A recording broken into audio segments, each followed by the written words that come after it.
Welcome to Shakespeare FC, the Sonnets, a 5-minute journey into the iambic opinations on life, love, death, and desire, with a smattering of nature and naughtiness, from the mind of our literary epicure from Warwickshire, or, as you become more familiar, Uncle Will. I'm your host, Kari Marshall. In his sonnets, Uncle Will wrote from a very personal place about the human condition, all in just 14 lines.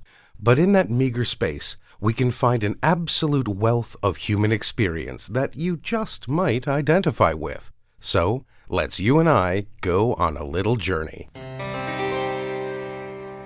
Today, Uncle Will continues his thoughts from his previous sonnet 113.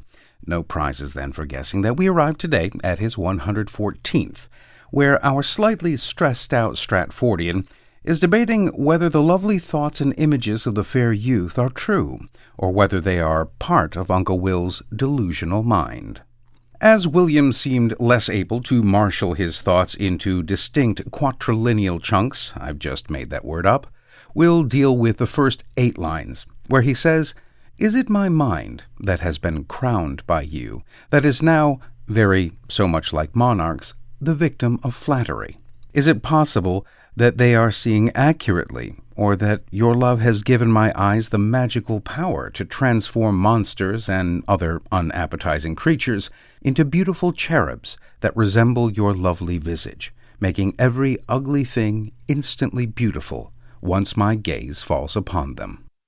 Or whether doth my mind, being crowned with you, drink up the monarch's plague, this flattery? Or whether, shall I say, mine eye saith true, and that your love taught it, this alchemy, to make of monsters and things indigest such cherubins as your sweet self resemble, creating every bad a perfect best, as fast as objects to his beams assemble."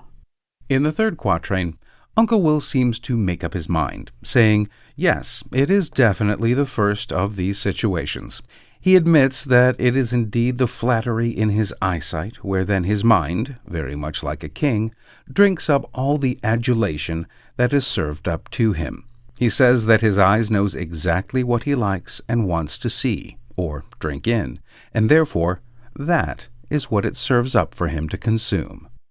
"Oh, 'tis the first. 'Tis flattery in my seeing, and my great mind most kingly drinks it up. Mine eye well knows what with his guest is greeing, and to his palate doth prepare the cup." In the final couplet, Uncle Will seems rather resigned to the situation, saying that the images that his eyes are serving up may well be false and poisoned, but as his eye will be the first to drink it in, there is no risk to him. And besides, why would he want to change what his eye, the transformed images of the fair youth, are showing him?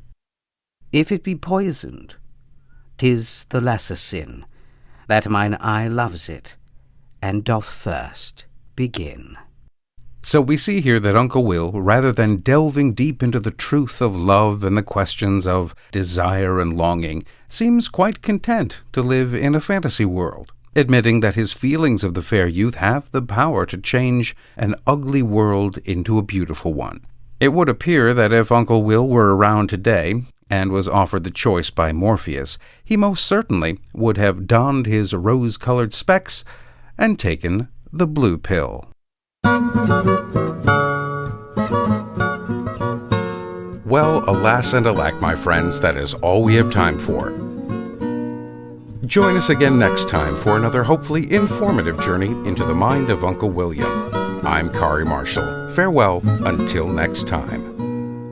Shakespeare FC is a production of WGTE Public Media and is sponsored in part by a generous donation from the Cowie Family Fund.